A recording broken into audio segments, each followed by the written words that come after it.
کیا جائے۔ مگر ان لوگوں نے ان کی تکذیب کی تو ہم نے نوح کو اور جو ان کے ساتھ کشتی میں سوار تھے ان کو تو بچا لیا، اور جن لوگوں نے ہماری آیتوں کو جھٹلایا تھا انہیں غرق کر دیا۔ کچھ شک نہیں کہ وہ آندھے لوگ تھے۔ یہ سورہ اعراف کی آیت نمبر 59 سے 64 تک کا ترجمہ ہے۔ حضرت نوح علیہ السلام نے قوم کو دعوت حق دی تو انہوں نے اس سچی دعوت کو جھٹلایا۔ اس پر آپ نے قوم کو دلائل کی روشنی میں دعوت اور فکر دی، جس کا تذکرہ اللہ تعالیٰ نے سورہ یونس میں یوں فرمایا، اور اے نبی ان کو نوح علیہ السلام کا قصہ پڑھ کر سنا دو جب انہوں نے اپنی قوم سے کہا کہ اے قوم، اگر تمہیں تمہارے ہاں رہنا اور اللہ تعالیٰ کی آیتوں سے نصیحت کرنا ناگوار ہو تو اللہ تعالیٰ پر بھروسہ رکھتا ہو، تم اپنے شریکوں کے ساتھ مل کر ایک کام جو میرے بارے میں کرنا چاہو مقرر کر لو، اور وہ تمہارے تمام جماعت کو معلوم ہو جائے اور کسی سے پوشیدہ نہ رہے، پھر وہ کام میرے حق میں کر گزرو اور مجھے مہلت نہ دو، اور اگر تم نے منہ پھیر لیا تو میں نے تم سے کچھ معاوضہ نہیں مانگا، میرا معاوضہ تو اللہ کے ذمے ہے، اور مجھے اللہ تعالیٰ نے حکم دیا ہے کہ میں فرمان برداروں میں رہوں۔ لیکن ان لوگوں نے تکذیب کی تو ہم نے ان کو اور جو لوگ ان کے ساتھ کشتی میں سوار تھے سب کو طوفان سے بچایا اور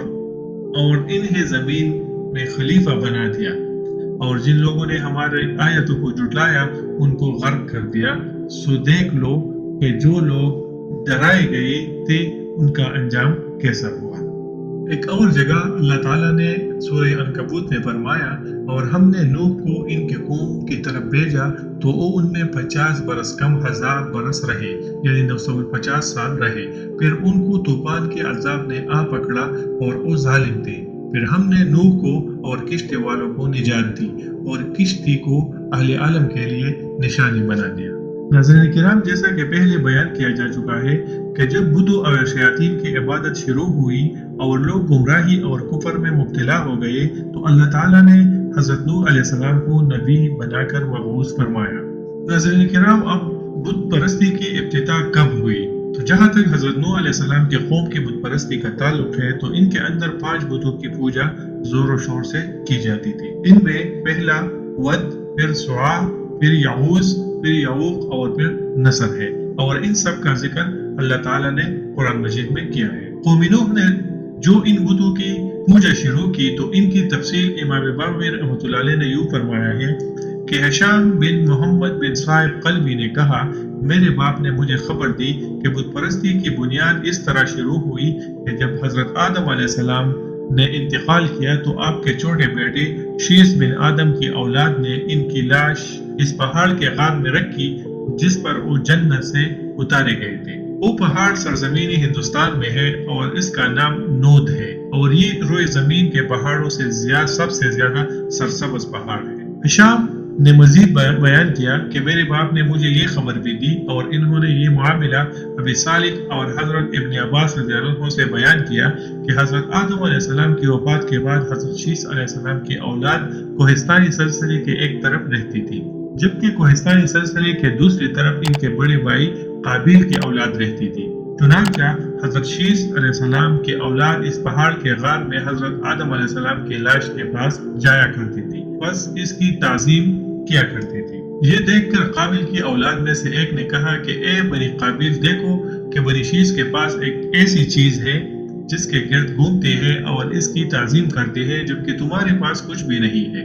یعنی بنی شیث کے پاس تو حضرت آدم دفن ہے، گویا بنی شیث حضرت آدم علیہ السلام کے وارث ہے، جبکہ بنی قابیل اس سے محروم ہے۔ اپنے قبیلے سے یہ بات کہنے کے بعد اس شخص نے ایک مورت گھڑی، اور کہا جاتا ہے کہ دنیا میں یہی پہلا شخص ہے جس نے مورت بنائی، اور ساتھ ہی قوم نوح کی بت پرستی کی تفصیل کو آگے بڑھاتے ہوئے یہ بھی کہا گیا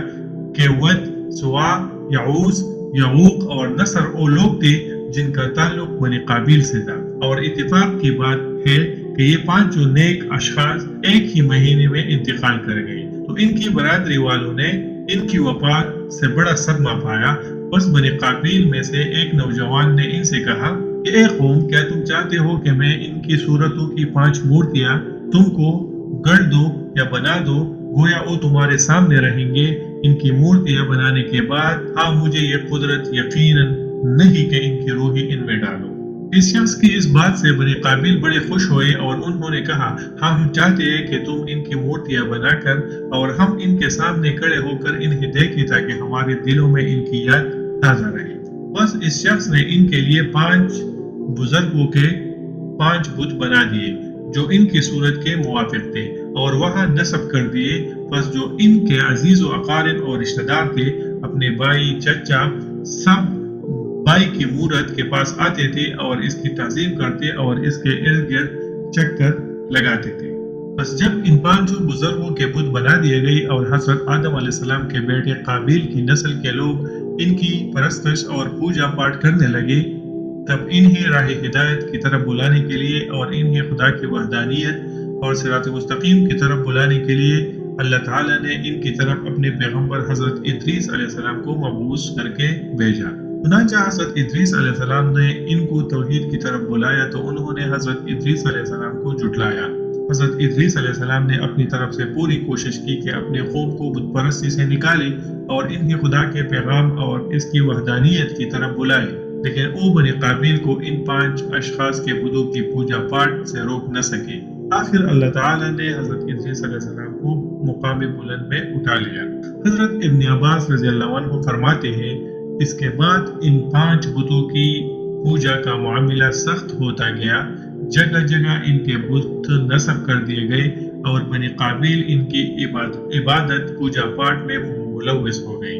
بس یہی وہ قوم تھی جن کی طرف آخرکار اللہ تعالیٰ نے حضرت نوح علیہ السلام کو مبعوث فرمایا۔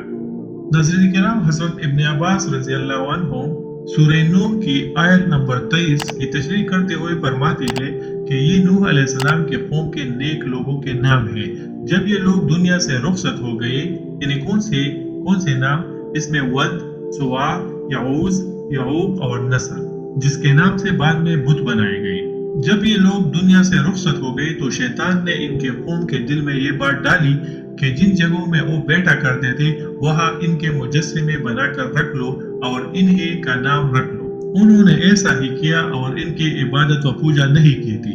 جب یہ مجسمے بنانے والے لوگ ہلاک ہو گئے اور علم اٹھ گیا تو ان بتوں اور مجسموں کی پوجا پاٹ شروع ہو گئی۔ ابن جریر رحمۃ اللہ علیہ اپنی تفسیر میں فرماتے ہیں کہ یہ حضرت آدم علیہ السلام اور نوح علیہ السلام کے درمیانی زمانے کے نیک لوگ تھے اور ان کے بہت سے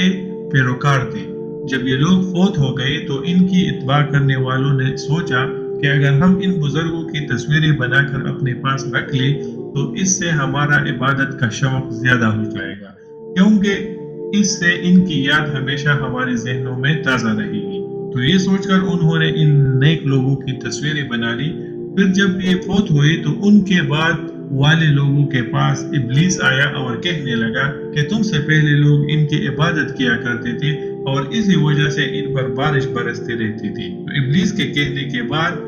والے لوگوں نے بھی ان کی عبادت شروع کر دی۔ حضرت عروہ بن زبیر رضی اللہ عنہ فرماتے ہیں کہ ود، یغوث، یعوق، نصر حضرت آدم علیہ السلام کی اولاد تھے اور ود ان میں سب سے بڑا تھا اور زیادہ نیکوکار تھا۔ ناظرین کرام، یہاں پر ان بتوں کے ذکر کرنے کا مقصد یہ ہے کہ جب زمین میں فساد پھیل گیا اور ہر طرف بتوں کی پوجا عام ہو گئی تو اللہ تعالیٰ نے اپنے بندے نوح علیہ السلام کو رسول بنا کر بھیجا تاکہ وہ ایک اللہ کی عبادت کی طرف لوگوں کو بلائے اور غیر اللہ کی عبادت سے روکے۔ حضرت نوح علیہ السلام سب سے پہلے رسول ہے جو اللہ تعالیٰ نے زمین والوں کی طرف بھیجا، جیسا کہ حدیثی شفاعت میں آیا ہے، جس کو ابو ہریرہ رضی اللہ عنہ نے روایت کیا ہے کہ لوگ حضرت آدم علیہ السلام کے پاس آ کر کہیں گے کہ اے آدم، تو ابو البشر ہے، اللہ تعالیٰ نے اپنے ہاتھ سے آپ کو بنایا ہے اور آپ میں اپنی روح پھونکی اور فرشتوں کو تجھے سجدہ کرنے کا حکم دیا تو انہوں نے آپ کو سجدہ کیا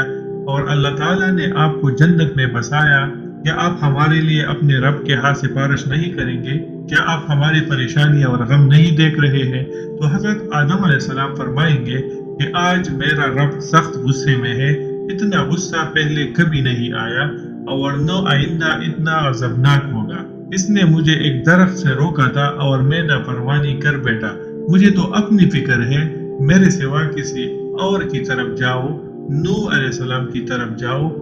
تو وہ لوگ نوح علیہ السلام کے پاس آ کر کہیں گے اے نوح تو زمین والوں کی طرف پہلا رسول ہے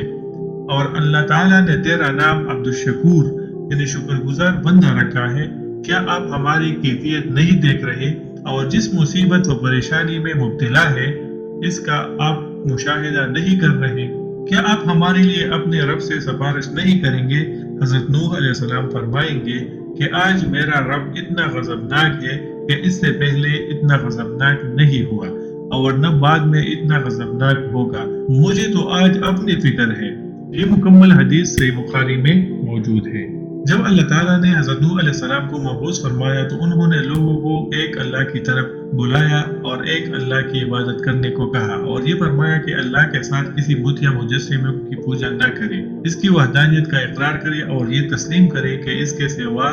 نہ کوئی عبادت کے لائق ہے اور نہ کوئی رب ہے۔ ان کی اولاد میں بھی مبعوث ہونے والے دوسرے انبیاء کرام علیہ السلام کو بھی اللہ تعالیٰ نے یہی حکم دیا تھا۔ اللہ تعالیٰ نے نوح علیہ السلام اور ابراہیم علیہ السلام کے بارے میں قرآن مجید میں فرمایا ہے، جس کا ترجمہ ہے ہم نے ان دونوں کی اولاد میں نبوت اور کتاب رکھ دی، یعنی نوح علیہ السلام کے بعد آنے والا ہر نبی ان کی اولاد سے تھا اور یہی شان ابراہیم علیہ السلام کی ہے۔ ناظرین کرام، حضرت نوح علیہ السلام نے اپنے قوم کو مختلف طریقوں سے، دن ہو یا رات ہو، پوشیدہ یا ظاہر طریقہ ہو، ترغیب ہو یا ترغیب ہو کے ساتھ ہر طریقے سے اللہ تعالیٰ کی طرف بلایا، لیکن یہ لوگ اپنی گمراہی اور بتوں کی پوجا پاٹ پر ہی اڑے رہے۔ وہ ہر وقت اور ہر لمحے نوح علیہ السلام کی مخالفت کرتے رہے، ان کی اور ان پر ایمان لانے والوں کی توہین اور تذلیل کرتے رہے، سنسار اور جلاوطن کرنے کی دھمکیاں دیتے رہے، اور آپ کے قوم کے وڈیروں نے کہا کہ ہماری پختہ رائے یہ ہے کہ تو گمراہ ہے۔ نوح علیہ السلام نے جواباً فرمایا میں گمراہ نہیں ہوں بلکہ صحیح طریقے پر ہوں اور رب العالمین کی طرف سے تمہاری طرف پیغام لے کر آیا ہوں، میں تمہیں اپنے پروردگار کے پیغام پہنچاتا رہوں گا اور تمہاری خیرخواہی کرتا رہوں گا، اور مجھ کو خدا کی طرف سے ایسی باتیں معلوم ہے جن سے تم بے خبر ہو۔ حضرت نوح علیہ السلام نے جب اپنے قوم کے سرداروں کو دعوت دی تو قوم کے سرداروں نے جواب دیا کہ اے نوح، کہ تیری پیروی گھٹیا لوگ اور کمعقل لوگ کر رہے ہیں، تجھے ہم پر کوئی برتری حاصل نہیں ہے بلکہ ہم تمہیں جھوٹا خیال کرتے ہیں۔ انہوں نے انسان کے رسول ہونے پر تعجب کیا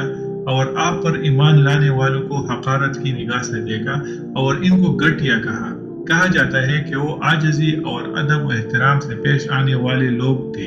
اور ظاہری طور پر کمزور پوزیشن والے تھے، اور شاہ روم ہرقل کے بقول رسولوں کے اتباع اسی قسم کے لوگ کیا کرتے ہیں، ضعیف اور فقیر